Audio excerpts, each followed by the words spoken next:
नमस्कार साथियों, एक बार फिर स्वागत है आपका अपने YouTube चैनल यादविंद स्मार्ट क्लासेज में। दोस्तों, हमारा यूपी पुलिस के लिए जो जीएस मॉक टेस्ट सीरीज चल रही थी, मैं फिर उसमें आपके सामने 10वीं क्लास लेके आज हाजिर हूँ। इससे पहले हम 9 मॉक टेस्ट अपने कंप्लीट कर चुके हैं। आज का हमारा जो मॉक रहेगा वो कौन सा रहेगा? 10वां मॉक टेस्ट रहेगा, ठीक है। और ये जो मॉक टेस्ट सीरीज है, ये मैथ की भी आपकी चल रही है और जीएस की चल रही है, और बहुत जल्द आपकी शुरू होने वाली है रीजनिंग और हिंदी की सीरीज हम बहुत जल्द शुरू करने वाले हैं। तो आप ऐसी ही मॉक टेस्ट के लिए हमारे YouTube चैनल यादविंद स्मार्ट क्लासेज के साथ जुड़े रहिए और अपनी तैयारी को आप देखते रहिए कि आपकी तैयारी कहाँ तक चल रही है और कैसी आपकी तैयारी हो चुकी है, ठीक है। तो शुरू करने से पहले वीडियो को मैं फिर आपसे एक बार बोलना चाहूंगा कि हमारे YouTube चैनल यादविंद स्मार्ट क्लासेज को सब्सक्राइब कीजिए, वीडियो को लाइक कीजिए और शेयर कीजिए, ठीक है दोस्तों। तो बढ़ते हैं अपने पहले प्रश्न की ओर। और आज का हमारा जो पहला प्रश्न है वो आपके सामने आ चुका है, देख लीजिए। ये पूछा गया कि निम्न में से कौन सा रासायनिक उर्वरक नहीं है? निम्न में से कौन सा रासायनिक उर्वरक नहीं है? ऑप्शन नंबर 1 है यूरिया, ऑप्शन नंबर बी है sodium sulphate, option number B है सुपर फॉस्फेट और ऑप्शन नंबर डी है पोटेशियम नाइट्रेट, ठीक है। क्या पूछा गया कि निम्नलिखित में से कौन सा रासायनिक उर्वरक नहीं है? रासायनिक उर्वरक होते क्या हैं कि जो फसलों को वृद्धि कराने के लिए जिन पोषक तत्वों का प्रयोग किया जाता है उन्हें क्या नाम दिया जाता है? रासायनिक उर्वरक, ठीक है। इनसे फसल क्या करती है, उसकी ग्रोथ उसमें जल्दी होती है और अच्छी खासी पैदावार बढ़ती है, उसी को क्या नाम दिया जाता है? तो उसी को रासायनिक उर्वरक नाम दिया जाता है। और इसका जो आपका ऑप्शन सही होगा वो कौन सा ऑप्शन सही होगा? तो इसका ऑप्शन नंबर बी एकदम सही जवाब होगा। यानी क्या है इसमें? सोडियम सल्फेट जो है यह एक रासायनिक उर्वरक नहीं है, ठीक है। आगे बढ़िए अपने दूसरे प्रश्न की ओर। और दूसरा प्रश्न क्या है कि प्लास्टिक से कौन सी गैस उत्पन्न होती है? प्लास्टिक से कौन सी गैस उत्पन्न होती है? जब प्लास्टिक को जलाया जाएगा तो कौन सी गैस उससे उत्पन्न होगी? ऑप्शन नंबर 1 है poly nitrogen, option number B है poly hydrogen, option number C है पॉली क्लोरीन और ऑप्शन नंबर डी है पॉलीथिलीन, पॉलीएथिलीन। यानी कौन सी है? पॉलीएथिलीन, पॉलीथिलीन है ये, ठीक है। तो कौन सा ऑप्शन आपका सही होगा कि प्लास्टिक को अगर जलाया जाता है तो उसमें से कौन सी गैस उत्पन्न होती है? तो इसका जो सही ऑप्शन होगा दोस्तों वो कौन सा होगा? ऑप्शन नंबर इसका डी सही होगा कि कौन सी गैस निकलती है प्लास्टिक से? तो प्लास्टिक से गैस निकलती है पॉलीएथिलीन। कौन सी निकलती है? पॉलीएथिलीन गैस निकलती है। और ये हमारा ऑप्शन जो सही होगा वो कौन सा होगा? ऑप्शन नंबर डी इसका एकदम सही जवाब होगा, ठीक है। आगे देखते हैं। आगे ये देख लीजिए, आगे ये प्रश्न है, थोड़ा इसे मैं ऊपर साइड कर देता हूं। अब इसमें आपसे क्या पूछा गया है? चाय तथा कॉफी का संघटक कैफीन है जो मूत्रवर्धक होता है। दूसरा दे रखा है मृदु पेयों में सिट्रिक अम्ल का प्रयोग होता है। ऑप्शन तीसरा है आपका, क्वेश्चन नंबर तीसरा है इसमें, एस्कॉर्बिक अम्ल हड्डियों तथा दांतों के निर्मित होने के लिए आवश्यक है। और चौथा है आपके पास कि हमारे पोषण में एस्कॉर्बिक अम्ल के लिए सिट्रिक अम्ल एक अच्छा प्रतिस्थापक है। आगे दे रखा है कि उपरोक्त में से कौन से सही हैं? आगे दे रखा है कि उपरोक्त में से कौन से सही हैं। तो देख लीजिए आप लोग, पहला आपसे क्या पूछा गया है कि चाय तथा कॉफी का संघटक, चाय तथा कॉफी का जो संघटक इसमें जो पाया जाता है वो क्या पाया जाता है? कैफीन पाया जाता है, ये बिल्कुल सही है। जो मूत्रवर्धक होता है, बिल्कुल सही बात है। चाय तथा कॉफी में कैफीन पाया जाता है जो क्या करता है? जो मूत्रवर्धक होता है, ठीक है, जिससे व्यक्ति को पेशाब ज्यादा आता है। तो ऑप्शन नंबर 1 हमारा क्या होगा? ये सही होगा। ऑप्शन नंबर सेकंड पे देख लीजिए आप लोग, मृदु पेयों में सिट्रिक अम्ल का प्रयोग होता है, बिल्कुल सही बात है।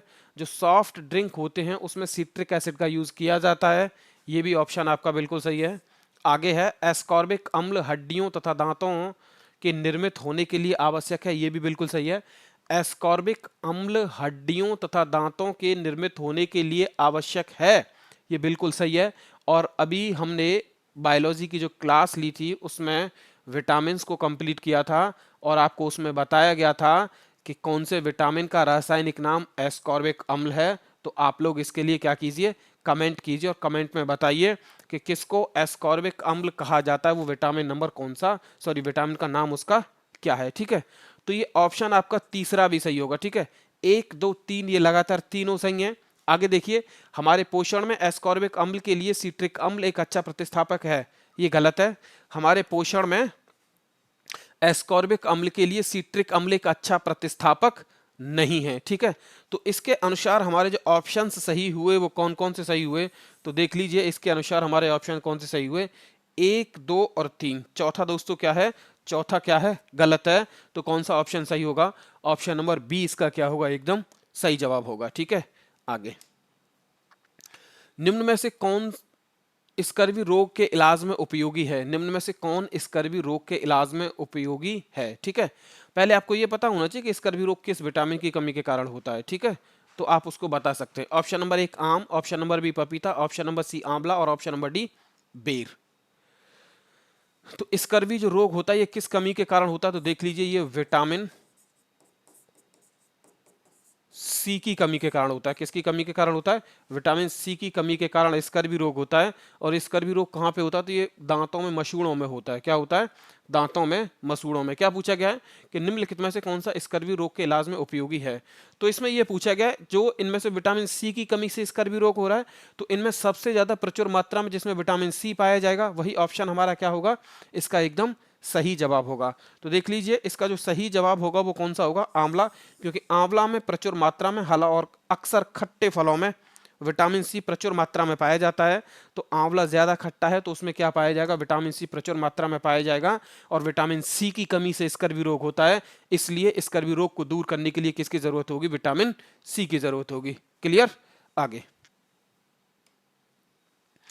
किस अभिलेख में रुद्रदामन प्रथम की विभिन्न उपलब्धियों का वर्णन है, किस अभिलेख में रुद्रदामन प्रथम की विभिन्न उपलब्धियों का वर्णन है। ऑप्शन नंबर 1 है जूनागढ़, ऑप्शन नंबर बी है भीतरी, ऑप्शन नंबर सी है नासिक और ऑप्शन नंबर डी है सांची। क्या पूछा गया है कि रुद्रदामन प्रथम की विभिन्न उपलब्धियों का वर्णन आपको किस अभिलेख में मिलता है। तो देख लीजिए रुद्रदामन प्रथम की विभिन्न उपलब्धियों का वर्णन जो मिलता है ये जूनागढ़ अभिलेख से मिलता है दोस्तों। ये कहां से मिलता है, तो ये जूनागढ़ अभिलेख से मिलता है। अगर आपसे पूछा जाए कि जूनागढ़ अभिलेख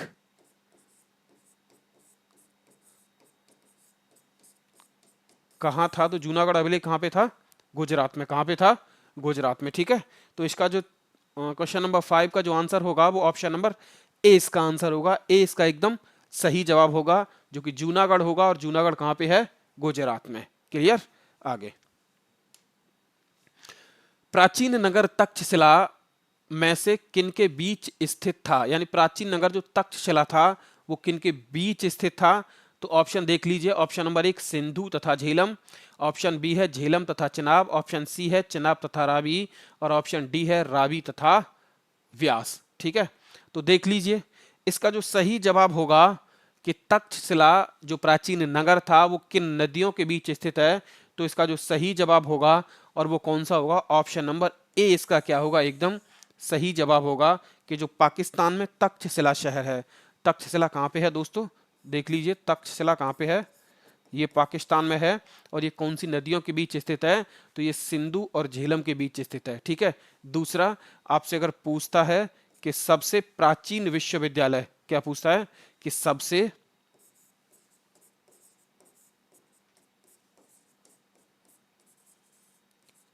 प्राचीन विश्वविद्यालय, तो सबसे प्राचीन विश्वविद्यालय कौन सा है, आप लोगों को पता होगा, मैं फिर भी आपको बता देता हूं। तो देख लीजिए सबसे प्राचीन जो विश्वविद्यालय है वो कौन सा है, तक्षशिला विश्वविद्यालय। कौन सा है, तक्षशिला विश्वविद्यालय। और ये कहां पे है, तो ये पाकिस्तान में है। आपसे अगर पूछता है कि इसकी स्थापना किसके द्वारा की गई थी, तो इसकी स्थापना की गई थी भारत के द्वारा। किसके द्वारा की गई थी इसकी स्थापना, भारत के द्वारा की गई थी। किसकी, तक्षशिला विश्वविद्यालय की स्थापना, ठीक है। आगे, मौर्यकाल में शिक्षा का सर्वाधिक प्रसिद्ध केंद्र था, मौर्यकाल में शिक्षा का सर्वाधिक प्रसिद्ध केंद्र था। Option number A Vaishali, option number B Nalanda, option number C Takshashila और option number D Ujjain. Option number D क्या है, उज्जैन। तो मौर्य काल में शिक्षा का सबसे प्रसिद्ध केंद्र जो था वो कौन सा था, तो सबसे प्रसिद्ध केंद्र कौन सा था, तक्षशिला। और तक्षशिला अभी हमने पीछे जो हमारा प्रश्न था उसमें तक्षशिला आया था, तो उसको हमने क्या किया था, डिस्कस किया था। इसीलिए मौर्य काल में शिक्षा का सबसे सर्वाधिक प्रसिद्ध जो केंद्र था वो कौन सा था, ऑप्शन नंबर सी इसका एकदम सही जवाब होगा। और वो कौन सा था, नालंदा। ठीक है, सॉरी, तक्षशिला। नालंदा को आप लोग थोड़ा देख लीजिए कि नालंदा कहाँ पे है। तो नालंदा भी कहाँ पे पड़ता है, नालंदा बिहार में पड़ता है। कहाँ पे पड़ता है, नालंदा बिहार में पड़ता है। और आपसे अगर ये पूछा जाए कि नालंदा विश्वविद्यालय में आग किसने लगाई थी, आपसे अगर ये पूछता है कि नालंदा विश्वविद्यालय में आग किसने लगाई थी, तो देख लीजिए नालंदा विश्वविद्यालय में आग लगाई थी बख्तियार खिलजी ने। किसने आग लगाई थी, बख्तियार खिलजी ने आग लगाई थी। बख्तियार खिलजी था कौन, तो बख्तियार खिलजी दास था। कौन था ये, दास था। और ये दास किसका था, तो ये मोहम्मद गौरी का दास था। किसका दास था, तो ये मोहम्मद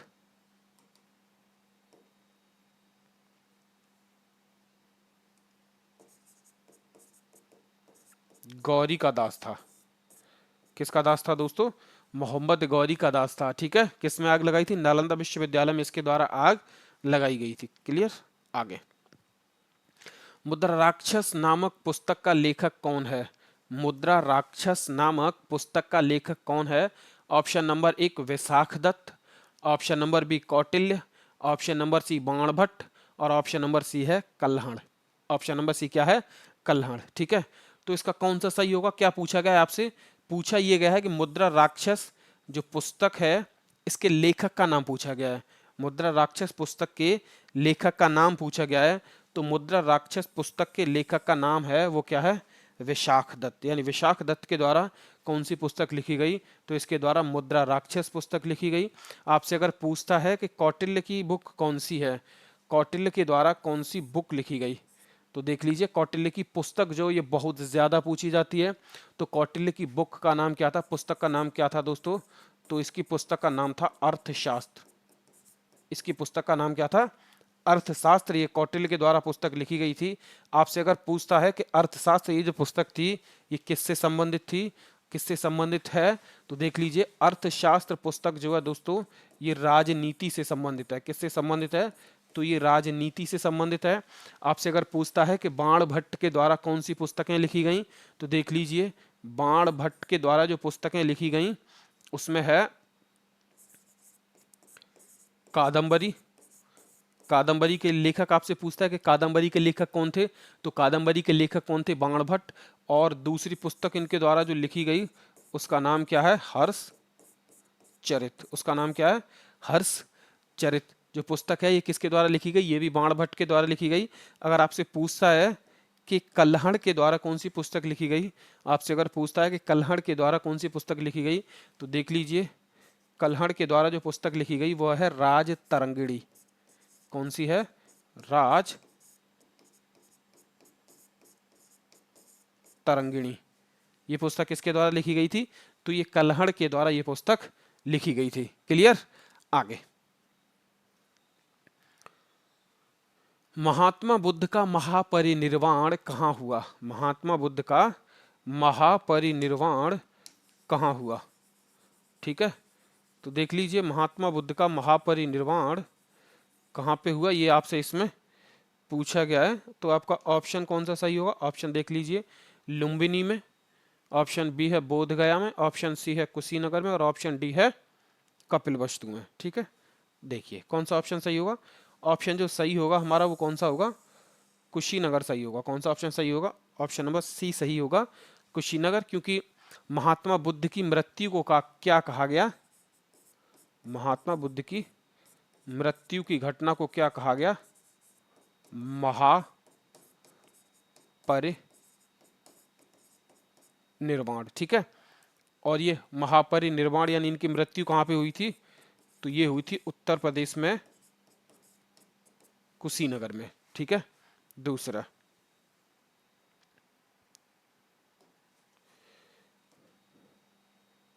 आपसे अगर पूछता है, इसके तीन पूछे जाते हैं। एक क्या पूछा जाता है, महापरिनिर्वाण। ठीक है, तो महापरिनिर्वाण क्या था? तो ये महात्मा बुद्ध की क्या थी? मृत्यु थी। ठीक है, एक और नाम दिया जाता है इसे,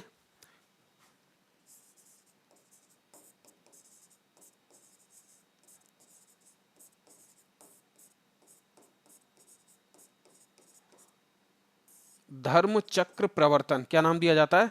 धर्म चक्र प्रवर्तन। क्या नाम दिया जाता है इसे? धर्म चक्र प्रवर्तन। अच्छा, धर्म चक्र प्रवर्तन क्या था? तो महात्मा बुद्ध के द्वारा जो उपदेश दिए गए उसको क्या नाम दिया गया? धर्म चक्र प्रवर्तन। और इन्होंने पहला उपदेश कहां पे दिया? तो देख लीजिए, इन्होंने पहला उपदेश कहां पे दिया? तो इनके द्वारा जो पहला उपदेश दिया गया वो कहां पे दिया गया था? सारनाथ में दिया गया। कहां पे दिया गया था? सारनाथ में दिया गया। और सारनाथ कहां पे है? उत्तर प्रदेश में। ठीक है, दूसरा आपसे पूछता है कि इनके द्वारा सर्वाधिक उपदेश, यानी उपदेश जो सबसे ज्यादा दिए गए, सबसे ज्यादा उपदेश कहां दिए गए? तो देख लीजिए, सबसे ज्यादा उपदेश इनके द्वारा कहां पे दिए गए? तो इनके द्वारा सबसे ज्यादा उपदेश दिए गए थे श्रावस्ती में। कहां पे दिए गए थे? श्रावस्ती में। ठीक है,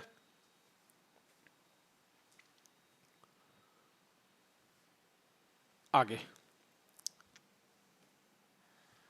गुलाम वंश का प्रथम शासक कौन था? गुलाम वंश का प्रथम शासक कौन था? तो देख लीजिए, ऑप्शन नंबर 1 है आपके सामने Qutubuddin Aibak, option number B है आपके सामने इल्तुतमिश, ऑप्शन नंबर सी है आपके सामने रजिया, और ऑप्शन नंबर डी है आपके सामने बलबन।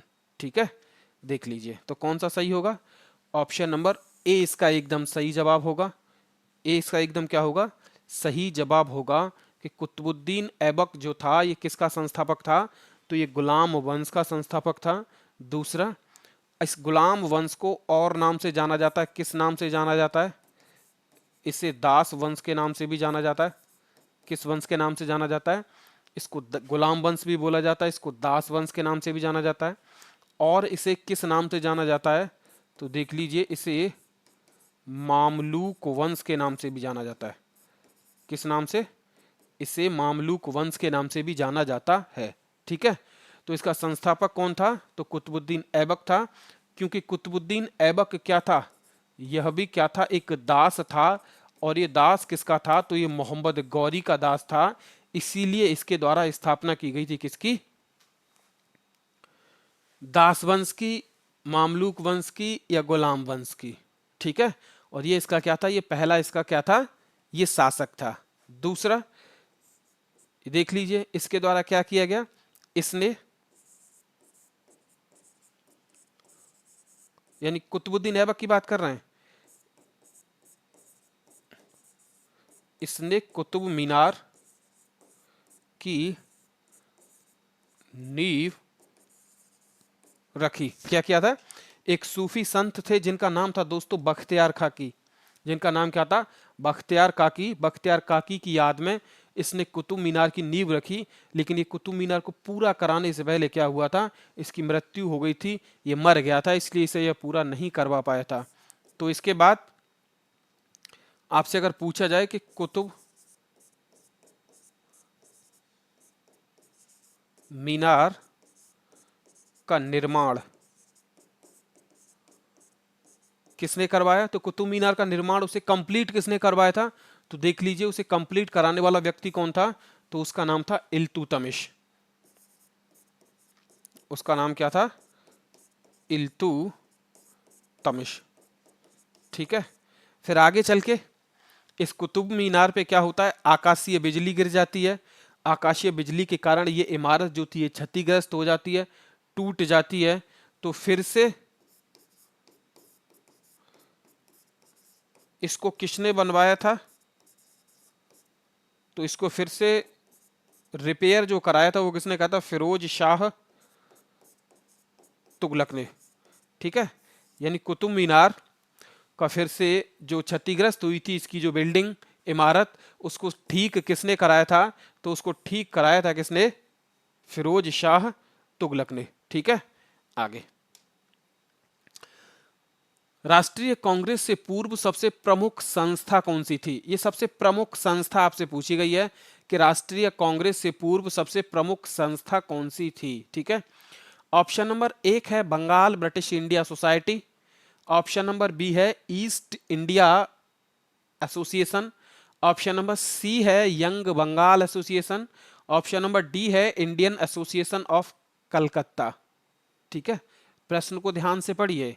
आपसे क्या पूछा गया कि भारतीय राष्ट्रीय कांग्रेस से पूर्व सबसे प्रमुख संस्था के बारे में बात कर रहा है। इनमें से और भी संस्थाएं ऐसी हो सकती हैं जो कांग्रेस से पूर्व में रही हों, लेकिन पूछ क्या रहा है, सबसे प्रमुख संस्था कौन सी थी? तो जब सबसे प्रमुख संस्था अगर आपसे पूछता है तो आपका जवाब क्या होना चाहिए? आपका जवाब होना चाहिए ऑप्शन नंबर बी होना चाहिए। जवाब आपका क्या होना चाहिए? ऑप्शन नंबर बी होना चाहिए। ईस्ट इंडिया एसोसिएशन जो थी यह राष्ट्रीय कांग्रेस से पूर्व क्या थी? सबसे प्रमुख संस्था थी। क्या थी? राष्ट्रीय कांग्रेस से पूर्व क्या थी? सबसे प्रमुख संस्था थी। क्लियर? आगे, फॉरवर्ड ब्लॉक के संस्थापक थे। फॉरवर्ड ब्लॉक की स्थापना किसके द्वारा की गई? ठीक है, option number A Jayaprakash Narayan, option number B है C R De, option number C है मोतीलाल नेहरू और ऑप्शन नंबर डी है Subhash Chandra Bose. Option number D क्या है? सुभाष चंद्र बोस। तो देख लीजिए, फॉरवर्ड ब्लॉक की स्थापना जो की गई थी वो किसके द्वारा की गई थी? तो ये सुभाष चंद्र बोस के द्वारा फॉरवर्ड ब्लॉक की स्थापना की जाती है। और आपसे अगर पूछता है कि फॉरवर्ड ब्लॉक की स्थापना सुभाष चंद्र बोस के द्वारा कब की गई थी, तो देख लीजिए 1939 1939 में फॉरवर्ड ब्लॉक की क्या की जाती है? स्थापना की जाती है। आपसे जानने के लिए एक और जानकारी मैं आपको दे दूं कि फॉरवर्ड ब्लॉक था क्या। तो फॉरवर्ड ब्लॉक था क्या, देख लीजिए, यह एक राष्ट्रवादी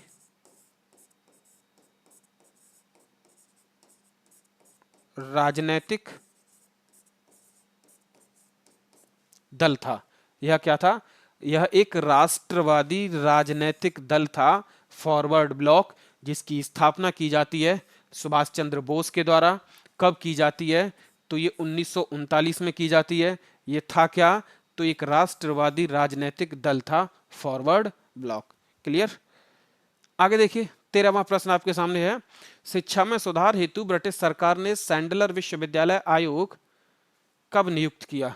शिक्षा में सुधार हेतु ब्रिटिश सरकार ने सैंडलर विश्वविद्यालय आयोग कब नियुक्त किया? ठीक है, ऑप्शन नंबर एक है इसका वर्ष 1919, ऑप्शन नंबर बी है इसका वर्ष 1917, ऑप्शन नंबर डी सी है इसका वर्ष 1921 और ऑप्शन नंबर डी है वर्ष 1896। कौन सा है? वर्ष 1896।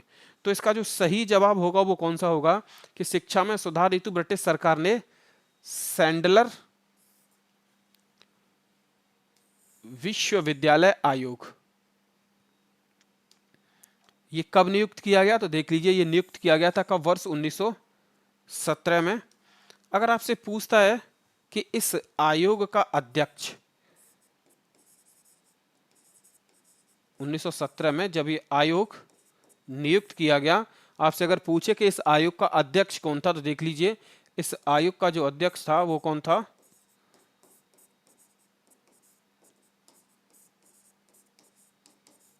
जिसका नाम क्या था? Edwin Sandler. जिसका नाम क्या था? एडविन सैंडलर जिसका नाम था। और ये किसका था अध्यक्ष? तो ब्रिटिश सरकार के द्वारा जो सैंडलर विश्वविद्यालय आयोग नियुक्त किया गया, ये उसका अध्यक्ष था। ठीक है, आगे, निम्नलिखित में से कौन सा एक युग्म सही सुमेलित नहीं है? ऑप्शंस आपके सामने दे रखे हैं। एक तरफ आपको दे रखा है रेलवे जोन और दूसरी तरफ उसका दे रखा है मुख्यालय। दूसरी तरफ उसका क्या दे रखा है? मुख्यालय दे रखा है। ठीक है, ऑप्शन देख लीजिए। पहला है उत्तर पूर्व रेलवे, पहला है उत्तर पूर्व रेलवे,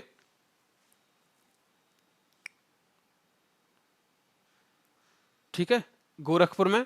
दूसरा है दक्षिण पूर्व रेलवे जिसका मुख्यालय भुवनेश्वर। तीसरा है पूर्वी रेलवे जिसका मुख्यालय कोलकाता। और चौथा है आपका दक्षिण पूर्व मध्य रेलवे, जिसका मुख्यालय बिलासपुर यानी छत्तीसगढ़। तो इसमें से आपसे क्या पूछा गया कि निम्नलिखित में से कौन सा सही नहीं है। तो इनमें से जो दोस्तों सही नहीं है वो कौन सा होगा? ऑप्शन नंबर बी इसका एकदम सही जवाब होगा। कौन सा होगा? ऑप्शन नंबर बी इसका एकदम क्या होगा? सही जवाब होगा कि दक्षिण पूर्व रेलवे जो है इसका जो मुख्यालय है दोस्तों कहां पे है, देख लीजिए। दक्षिण पूर्व रेलवे का मुख्यालय कहां पे है? कोलकाता। और ऑप्शन में क्या दे रखा है? भुवनेश्वर। इस वजह से ये क्या हुआ? गलत हुआ। तो हमारा कौन सा आंसर सही हुआ? ऑप्शन नंबर बी इसका आंसर सही हुआ। ठीक है, जो कि भुवनेश्वर दे रखा है, लेकिन होना क्या चाहिए? कोलकाता, क्योंकि दक्षिण पूर्व रेलवे का जो मुख्यालय है वो कहां पे है? कोलकाता में। क्लियर? आगे, राजीव गांधी युवा विकास संस्थान कौन से राज्य में स्थित है? राजीव गांधी राष्ट्रीय युवा विकास संस्थान कौन से राज्य में स्थित है? Option number A Tamil Nadu, option number B Karnataka, option number C Himachal Pradesh और ऑप्शन नंबर डी है उत्तराखंड। ठीक है, क्या पूछा गया? राजीव गांधी राष्ट्रीय युवा विकास संस्थान, तो ये कौन से राज्य में स्थित है? तो देख लीजिए, इसका जो ऑप्शन नंबर सही होगा वो कौन सा होगा? ऑप्शन नंबर ए इसका सही जवाब होगा, क्योंकि जो राजीव गांधी राष्ट्रीय युवा विकास संस्थान है ये कहां पे स्थित है? तो ये तमिलनाडु में स्थित है। और अगर आपसे पूछता है कि इसका जो कौन से शहर में स्थित है, तो देख लीजिए ये तमिलनाडु में श्री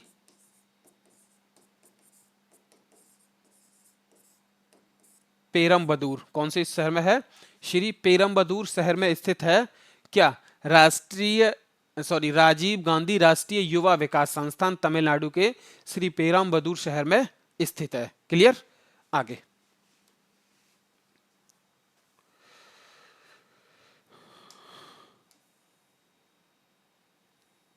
देखो मैं हट जाता हूं सामने से, आप लोग इसे पढ़िए। ये बताया गया है, एक तरफ ये सूची फर्स्ट दे रखी है, ये लिस्ट फर्स्ट दे रखी है यानी सूची प्रथम वन वन्यजीव अभयारण्य दे रखे हैं, दूसरी तरफ सेकंड लिस्ट दे रखी है और इनसे ये पूछा गया कि समीपवर्ती नगर कौन से, इनके आसपास कौन सा नगर है। ठीक है, ऑप्शंस आपके सामने हैं। ऑप्शन नंबर एक है, यह है चंद्रप्रभा। ठीक है, इसके सामने दे रखा है जयपुर। ऑप्शन नंबर बी है Karera Jhansi. Option number C है जयसमंद आगरा और ऑप्शन नंबर डी है नाहरगढ़ वाराणसी उदयपुर। हाँ, पांचवा दे रखा है एक उदयपुर, यानी ये आपके सामने चार प्रश्न दे रखे हैं, ऑप्शन 5 है। तो इनमें से ये पूछा गया कि इनमें से कौन सा सही है। ठीक है, तो देख लीजिए, पहला इसके समीपवर्ती जो नगर है वो कौन सा है? वाराणसी। ठीक है, चंद्रप्रभा के समीपवर्ती जो नगर है वो कौन सा है? वाराणसी। दूसरा, आपसे अगर पूछता है करेरा, तो ये कहां पे है? ये शिवपुरी। किसकी बात कर रहा है? मध्य प्रदेश की। शिवपुरी किसकी बात कर रहा है? ये कहां पे है? तो ये मध्य प्रदेश में है। दूसरा, आपसे अगर पूछता है कि जयसमंद, आपसे अगर पूछता है जयसमंद, तो जयसमंद कहां पे है? ये उदयपुर में है। उदयपुर यानी या दोस्तों राजस्थान। तीसरा, आपसे पूछता है कि नाहरगढ़, तो नाहरगढ़ कहां पे है? तो देख लीजिए, नाहरगढ़ है दोस्तों जयपुर, और ये भी कहां पे है? राजस्थान। ठीक है, तो इसमें झांसी, जयपुर, झांसी, आगरा, वाराणसी और उदयपुर। ठीक है, तो करेरा जो है, करेरा का जो सही जवाब होगा वो कौन सा होगा? शिवपुरी मध्य प्रदेश। और शिवपुरी मध्य प्रदेश, इसमें कोई ऑप्शन नहीं है, तो आप लोग इसे ऐसे याद कर लीजिए। क्लियर? आगे, भारत का निम्नलिखित में से कौन सा प्राकृतिक बंदरगाह नहीं है? ये पूछा गया कि कौन सा प्राकृतिक बंदरगाह नहीं है। ठीक है, ऑप्शन नंबर एक नेचुरल पोर्ट के बारे में बात कर रहा है। ऑप्शन नंबर एक Cochin, option number B Mumbai, option number C Visakhapatnam और ऑप्शन नंबर डी चेन्नई। तो इनमें से कौन सा प्राकृतिक बंदरगाह नहीं है? तो देख लीजिए, इनमें से कौन सा प्राकृतिक बंदरगाह नहीं है? तो ये हो जाएगा क्या? चेन्नई जो है ये प्राकृतिक बंदरगाह नहीं है। कोचीन, मुंबई और विशाखापट्टनम ये क्या है? ये सारे के सारे नेचुरल पोर्ट हैं। ये प्राकृतिक बंदरगाह हैं। कौन सा नहीं है? तो चेन्नई नहीं है। कौन सा नहीं है? तो चेन्नई इनमें से प्राकृतिक बंदरगाह नहीं है। कौन सा सही होगा? इसका ऑप्शन नंबर डी एकदम सही जवाब होगा। आगे देखिए, खादर की मिट्टी पाई जाती है। खादर की मिट्टी कहां पाई जाती है, यह आपसे पूछा गया है। ऑप्शन नंबर एक पीड़मांट पर्वतीय मैदान में, ऑप्शन नंबर बी बाढ़ के मैदान में, ऑप्शन नंबर सी निम्न पठार में, ऑप्शन नंबर डी खड़ी ढलान में। तो क्या पूछा गया, खादर की मिट्टी कहां पाई जाती है? देखिएगा, जब भी बाढ़ आती है तो नदियों के द्वारा जब बाढ़ आती है तो उसमें वो अपने साथ मिट्टी बहा के लाती हैं, और जहां पर वो मिट्टी जम जाती है बहाव से, जहां वो मिट्टी क्या होती है, जम जाती है, उसे क्या बोला जाता है? तो उसे खादर की मिट्टी बोला जाता है। क्या बोला जाता है? खादर की मिट्टी बोला जाता है। तो बाढ़ के द्वारा वो जो मिट्टी नई लाई जा रही है, जिसका जमाव हो रहा है, वो कौन सी मिट्टी कहलाएगी? जब बाढ़ के द्वारा आई है तो वो कहलाएंगे बाढ़ के मैदान। वो क्या कहलाएंगे? बाढ़ के मैदान कहलाएंगे। और ऑप्शन हमारा कौन सा सही होगा? ऑप्शन नंबर बी सही होगा कि खादर की मिट्टी बाढ़ के मैदानों में पाई जाती है। क्लियर? आगे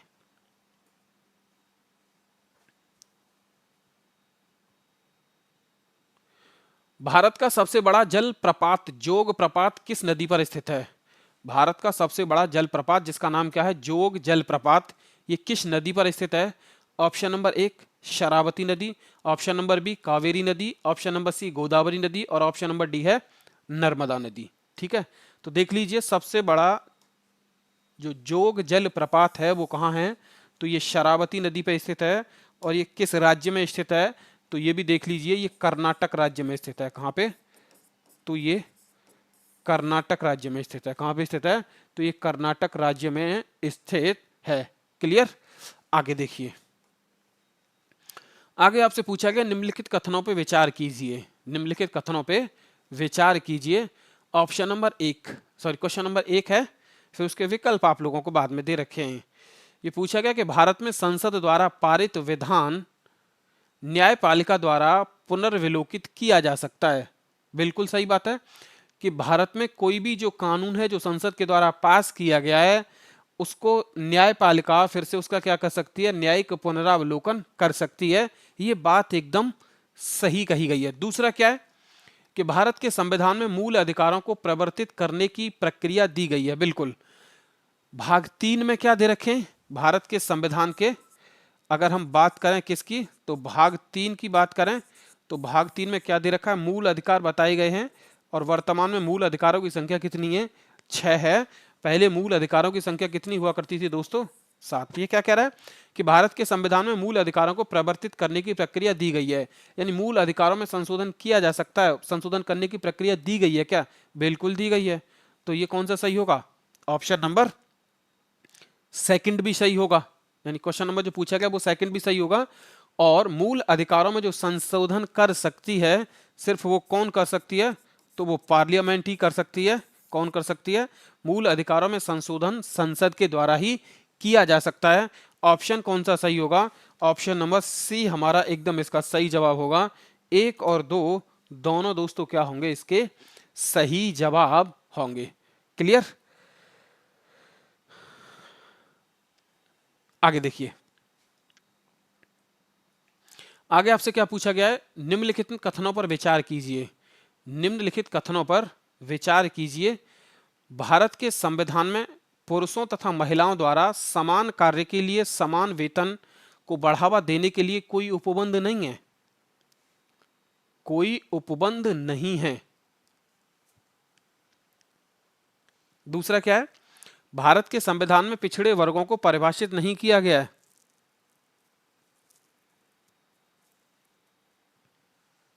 देखिएगा, पहला जो है वो गलत है, क्योंकि हमारे संविधान में एक आर्टिकल है 39D। 39D क्या कहता है कि पुरुष और महिलाओं दोनों के लिए समान कार्य के लिए उन्हें क्या मिलेगा? समान वेतन। समान कार्य के लिए उन्हें क्या मिलना चाहिए? समान वेतन मिलना चाहिए।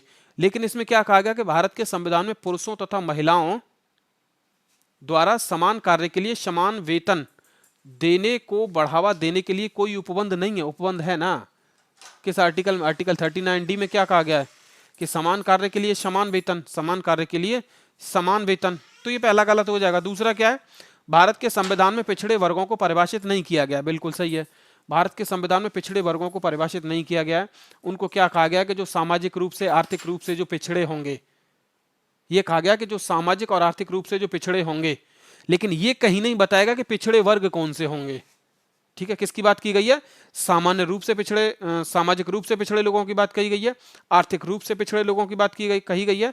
तो इसमें जो ऑप्शन सही होगा वो कौन सा होगा, ऑप्शन नंबर इसमें बी एकदम सही जवाब होगा। ठीक है, क्योंकि पहला क्या है कि के लिए कोई उपबंध नहीं है, तो उपबंध है ना, आर्टिकल 39D में उपबंध है कि समान कार्य के लिए समान वेतन, तो ये पहला गलत हो जाएगा। दूसरा कौन सा हो जाएगा, ये सही हो जाएगा। दूसरा क्या हो जाएगा, ये सही हो जाएगा ऑप्शन। ठीक है, आगे, जब भारतीय न्यायिक पद्धति में लोकहित मुकदमा, जिसे PIL भी बोला जाता है, क्या बोला जाता है, जिसे PIL भी बोला जाता है, पब्लिक इंटरेस्ट लिटिगेशन, ठीक है, लाया गया, तब भारत के मुख्य न्यायमूर्ति कौन थे, तब भारत के मुख्य न्यायमूर्ति कौन थे।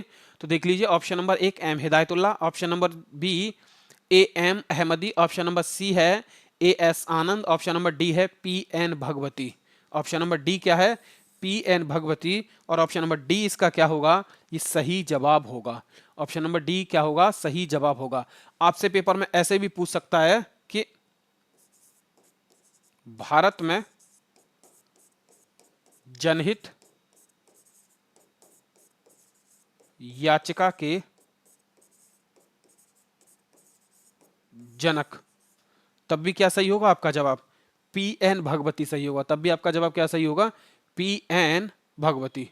क्लियर, आगे, संविधान सभा प्रारूप समिति में सदस्यों की संख्या कितनी थी, संविधान सभा की प्रारूप समिति में सदस्यों की संख्या कितनी थी। ठीक है, ऑप्शन नंबर 1, ऑप्शन नंबर ए है 5, ऑप्शन नंबर बी है 7, ऑप्शन नंबर सी है 9, और ऑप्शन नंबर डी क्या है 11। ऑप्शन नंबर डी क्या है 11। आपसे क्या पूछा गया कि संविधान की प्रारूप समिति में सदस्यों की संख्या कितनी थी। तो देख लीजिए, संविधान सभा की प्रारूप समिति में सदस्यों की जो संख्या थी वो कितनी थी, 7 थी, और ये संविधान की एक बहुत ही महत्वपूर्ण समिति थी। दूसरा देख लीजिए, प्रारूप समिति के अगर गठन की बात पूछी जाए आपसे कि प्रारूप समिति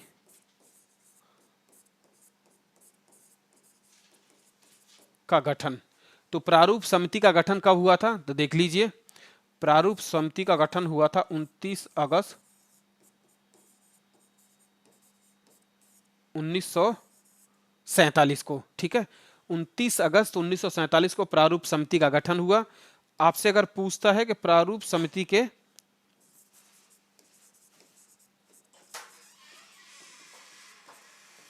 अध्यक्ष, आपसे अगर पूछता है कि प्रारूप समिति के अध्यक्ष, तो देख लीजिए 30 अगस्त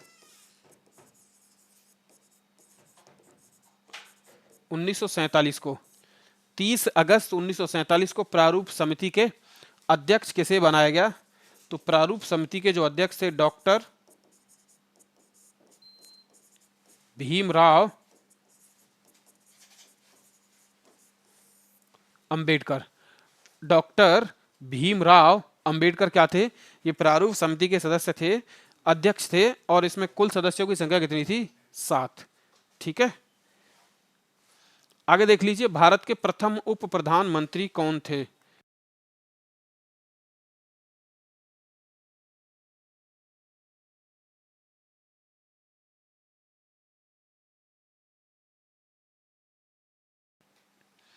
क्या पूछा गया, भारत के प्रथम उप प्रधानमंत्री कौन थे। Option number A KP Menon, option number B VN Rao, option number C Vallabh Bhai Patel, और ऑप्शन नंबर डी है जगजीवन राम। तो देख लीजिए, पहले उप प्रधानमंत्री की बात की गई है तो कौन थे, सरदार वल्लभ भाई पटेल। दूसरा, सरदार वल्लभ भाई पटेल को और क्या कहा जाता है, तो सरदार वल्लभ भाई पटेल को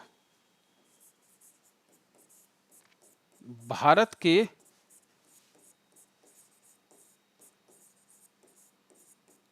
एकीकरण का जनक, भारत के एकीकरण का जनक किसे कहा जाता है, सरदार वल्लभ भाई पटेल को। ठीक है, दूसरा, प्रश्न आगे, निम्नलिखित कथनों पर विचार कीजिए। निम्नलिखित कथनों पर विचार कीजिए। ये दो आपके सामने कथन दे रखे हैं और फिर ये पूछा गया कि निम्न में से कौन से कथन सही है। निम्न में से कौन सा कथन सही है। ठीक है, ऑप्शन नंबर ए है आपका कि कृषि लागत और कीमत आयोग 32 फसलों के लिए न्यूनतम समर्थन कीमतों की सिफारिश करता है। कितनी फसलों की सिफारिश करता है? तो ऑप्शन नंबर है आपके सामने, कृषि लागत और कीमत आयोग 32 फसलों के लिए न्यूनतम समर्थन मूल्य की सिफारिश करता है। ये गलत है। पहला क्या है? ये गलत है। कृषि लागत और कीमत आयोग के द्वारा इन फसलों के लिए न्यूनतम समर्थन मूल्य की सिफारिश नहीं की जाती है। ठीक है, दूसरा, केंद्रीय उपभोक्ता मामलों, खाद्य एवं सार्वजनिक वितरण मंत्रालय ने राष्ट्रीय खाद्य सुरक्षा मिशन आरंभ किया। राष्ट्रीय खाद्य सुरक्षा मिशन आरंभ किया, ये भी गलत है। ठीक है, तो केंद्रीय उपभोक्ता मंत्रालय के द्वारा राष्ट्रीय खाद्य सुरक्षा मिशन आरंभ नहीं किया गया। तो हमारा जो ऑप्शन सही होगा वो कौन सा होगा? ऑप्शन नंबर डी इसका क्या होगा? सही जवाब होगा। ना तो एक सही और ना ही दो, यानी दोनों क्या हैं? गलत हैं। ठीक है, आगे, निम्नलिखित कथनों पर विचार कीजिए। फिर विचार के लिए पूछा गया है, वर्ष 2011 की जनगणना में पहली बार सेक्स वर्करों को भिखारी के बजाय एक वर्ग माना गया। वर्ष 2011 की जनगणना में पहली बार सेक्स वर्कर को भिखारी की बजाय एक वर्ग माना गया। ये बिल्कुल सही है कि वर्ष 2011 में जो जनगणना हुई थी उसमें सेक्स वर्कर को भिखारी न मान के उन्हें क्या माना गया? एक वर्ग माना गया।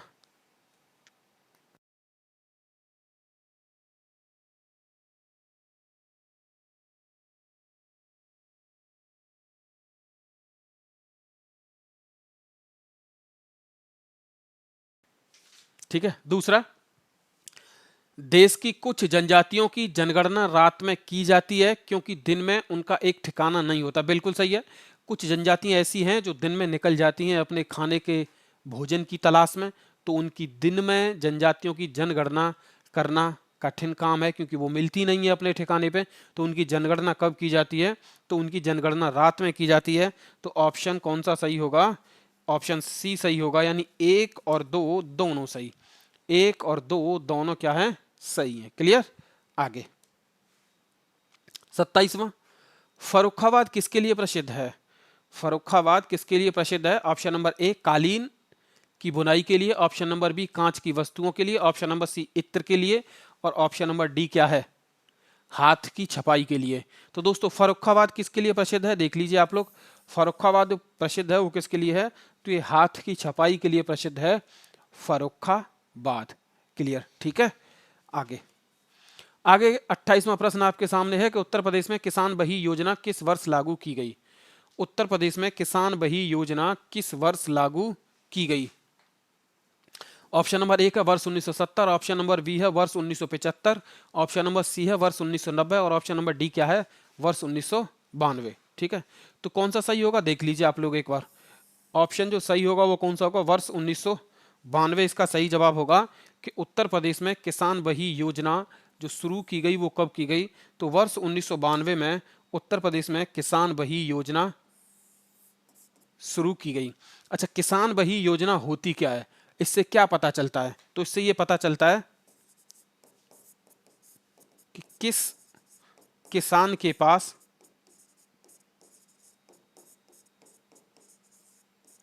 किस किसान के पास कितनी भूमि है और कितनी उसमें से कृषि योग्य भूमि है।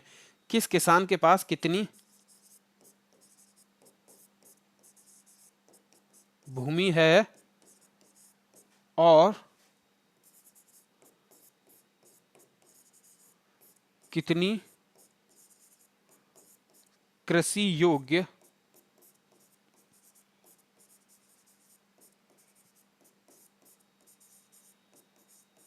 भूमि है। ठीक है, ये कैसे पता चलता है? तो ये किसान बही के द्वारा पता चलता है। ये योजना कब शुरू की गई?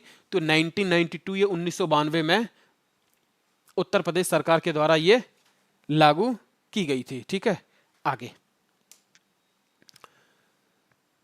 आगे देख लीजिए। आगे आपसे पूछा गया है कि सूचियों को सुमेलित कीजिए। आपसे पूछा गया कि सूचियों को सुमेलित कीजिए। ठीक है, सूची 1 में उद्योग धंधे दे रखे हैं जहां जिनका निर्माण किया जाता है, और सूची 2 में क्या दे रखा है, उनके केंद्र दे रखे हैं।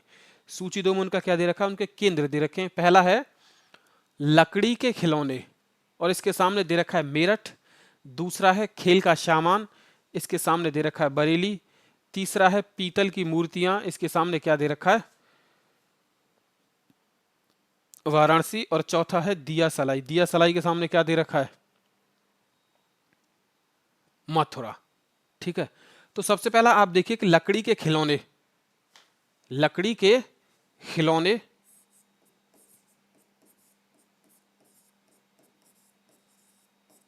लकड़ी के खिलौनों का जो केंद्र है वो कहां पे है, वाराणसी में। दूसरा, खेल के सामान की अगर बात की जाए तो खेल का सबसे ज्यादा सामान जो बनता है ये कहां पे बनता है, मेरठ में। तीसरा, पीतल की मूर्तियां, पीतल नगरी आप लोग जानते हैं तो किसे कहा जाता है, मुरादाबाद। और चौथा आपसे पूछा जाए कि दिया सलाई, चौथा आपसे पूछा जाए दिया सलाई, तो दिया सलाई कहां पे है, बरेली। ठीक है, तो ऐसे करके ये आपका प्रश्न क्या होता है, ये क्लियर होता है। ठीक है, आगे आगे देख लीजिए। उत्तर प्रदेश के निम्न जिलों में से किसका क्षेत्रफल सर्वाधिक है। उत्तर प्रदेश में जिलों की संख्या कितनी है, तो पहला देख लीजिए उत्तर प्रदेश में कुल जिले कितने हैं, 75, 75 जिले हैं। और 75 जिले में से ये पूछा गया कि निम्नलिखित में से किसका क्षेत्रफल सर्वाधिक है। ठीक है, ऑप्शन है आपके सामने, option number A Lakhimpur Kheri, option number B Sonbhadra, option number C Sitapur, और ऑप्शन नंबर डी हरदोई। तो उत्तर प्रदेश में जो सबसे बड़े क्षेत्रफल वाला जिला है वो कौन सा है, तो ये लखीमपुर खीरी है। और हमारा जो ऑप्शन सही होगा वो कौन सा होगा, ऑप्शन नंबर ए इसका एकदम सही जवाब होगा। ठीक है, उत्तर प्रदेश में कुल जिलों की संख्या कितनी है, तो उत्तर प्रदेश में कुल जिलों की संख्या है 75, 75। आगे देखिए, काटने एवं जलाने वाली कृषि के परिणाम स्वरूप उत्पन्न होता है, काटने एवं जलाने वाली कृषि के परिणाम स्वरूप उत्पन्न होता है, यानी काटने और जलाने से कृषि के परिणाम स्वरूप क्या उत्पन्न होता है, काटने से वनों की कटाई होती है, ये बिल्कुल सही है, वनों की कटाई। दूसरा, वनों को जब ज्यादा काटा जाएगा तो भूमि में कटाव होता है, बिल्कुल सही है। और जलाने से क्या होता है कि भूमि में पोषक तत्वों की क्या आती है, कमी आती है। जलाने से क्या होता है, भूमि में पोषक तत्वों की कमी आती है। तो ऑप्शन कौन सा सही होगा, ये ऑप्शन नंबर आपका डी एकदम सही जवाब होगा। मुझे ऐसा लगा थोड़ा सा इन ऑप्शंस में थोड़ा मिस प्रिंट है, कि इनमें कुछ टाइपिंग में मिस्टेक हुई हो। ठीक है,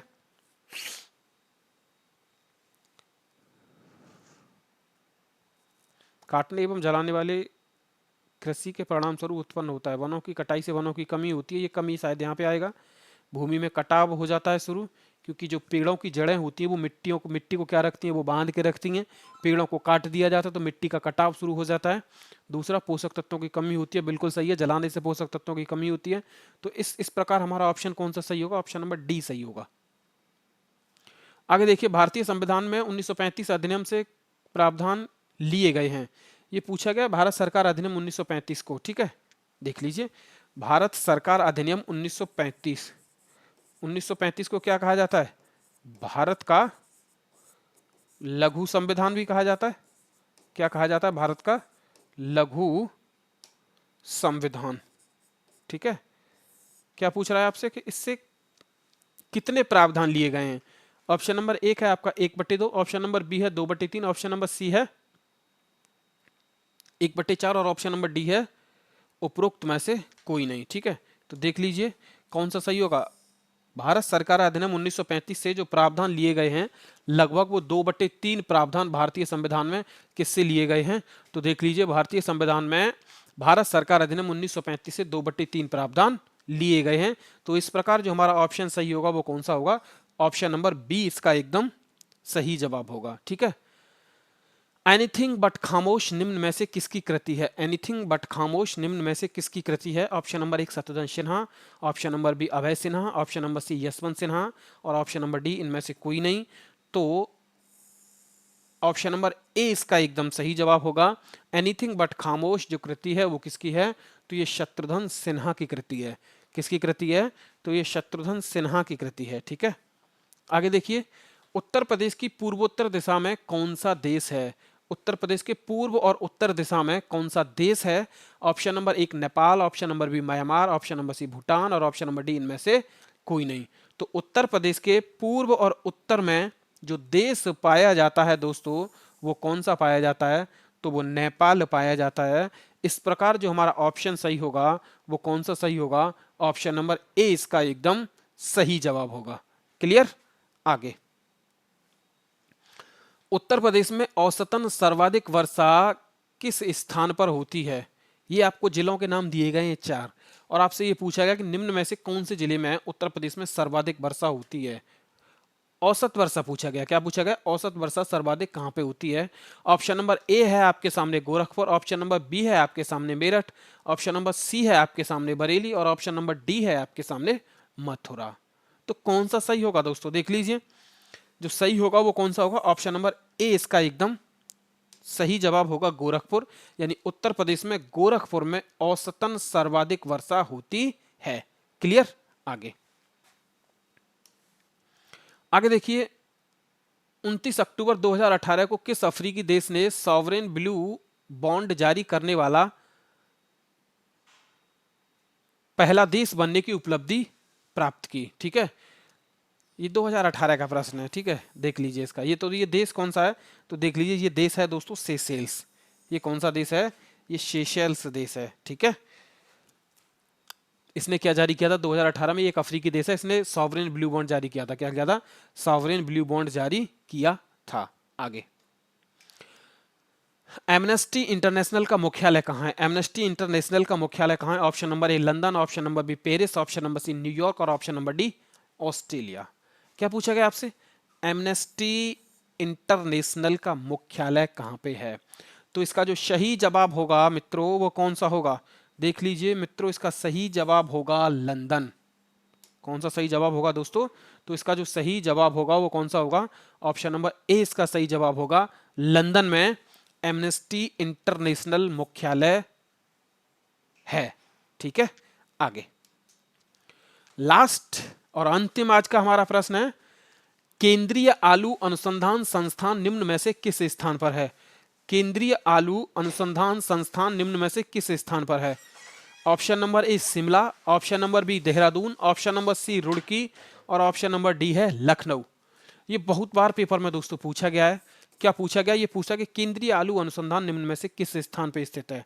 तो देख लीजिए, इनमें से जो किस स्थान पर स्थित है, तो इसका जो सही जवाब होगा वो कौन सा होगा? ऑप्शन नंबर ए इसका एकदम सही जवाब होगा। ठीक है, तो आपको वीडियो कैसी लगी? कैसे प्रश्न थे आज के हमारे? आप जवाब दीजिए, कमेंट कीजिए और हमें बताइए कि आपके लिए कैसे क्वेश्चंस जो थे इनका लेवल कैसा था, क्लास कैसी लगी आपको। और फिर एक बार आपसे बोलना चाहूंगा कि हमारे YouTube चैनल यादविंद स्मार्ट क्लासेस को सब्सक्राइब कीजिए, वीडियो को लाइक कीजिए और शेयर कीजिए। जय हिंद, जय भारत।